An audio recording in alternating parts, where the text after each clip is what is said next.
front of me is XIAOMI 11 Lite 5G NE, and today I would like to show you how you can enable or disable autocorrection on this device.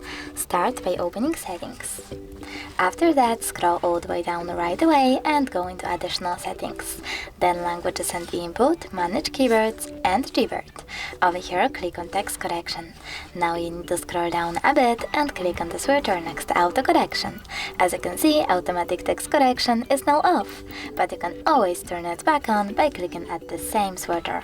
Thanks so much for watching. If you enjoyed this video, leave a like, comment and definitely subscribe. Bye!